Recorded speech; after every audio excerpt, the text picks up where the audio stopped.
scared of the father. Well, Kezia, hurry up and pull off these boots and take them outside.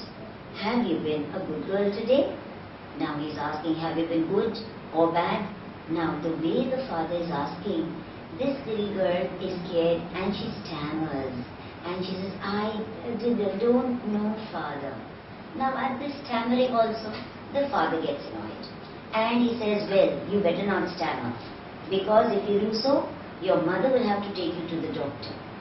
Instead of being gentle and polite, the father again over here is very strict and has a stern voice. He doesn't want to know the reason why the girl is stammering. And the next line tells us that she stammered only before her father, not before anybody else at all. She never stuttered with other people. Had she been given any other person to talk to, she was very free with it.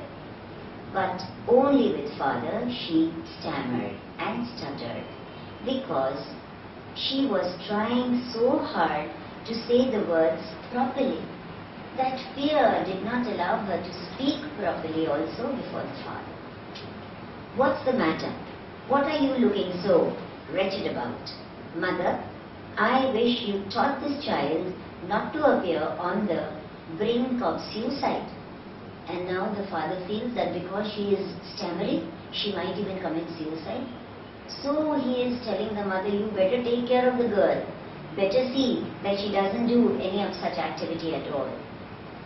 Here, Kezia, carry my teacup back to the table carefully. He was so big. Now this is the physical description of the father. So big. His hands and his neck, especially his mouth, when he yawned is opening the mouth, and yawning, that comes when you have to sleep or when you are taking a nap, you yawn. And that with a big mouth open, she was scared. Thinking about him alone was like thinking about a giant. So that fatherly figure appeared to be a giant to Kezia. On Sunday afternoon, grandmother sent her down to the drawing room to have a nice talk with father and mother.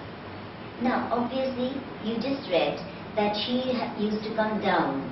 So there was grandmother taking care of her. And on Sundays, when both were at home, Kezia was sent down by grandmother to talk to them. But do you think she had that part of talking with them? No, you can see in the picture. The father is asleep with a handkerchief and a hand over there, and the mother is reading.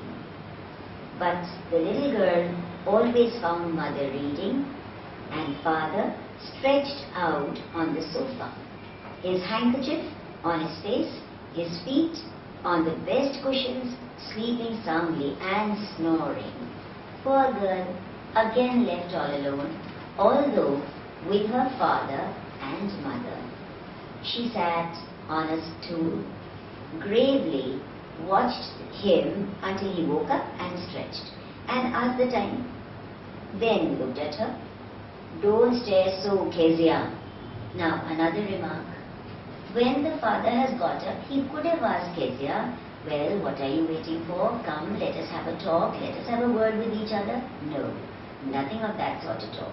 Just that, don't stare so, Kezia. One day, when she was kept indoors with a cold, her grandmother told her that father's birthday was next week and suggested she should make him a pincushion for a gift out of a beautiful piece of yellow silk. Now look at that loving grandmother and the child. The loving grandmother has all the love for the son, and that is Kezia's father. So she suggests to the granddaughter, Kezia, that look, it's father's birthday, so you must prepare a pincushion for him. Laboriously. What is laborious?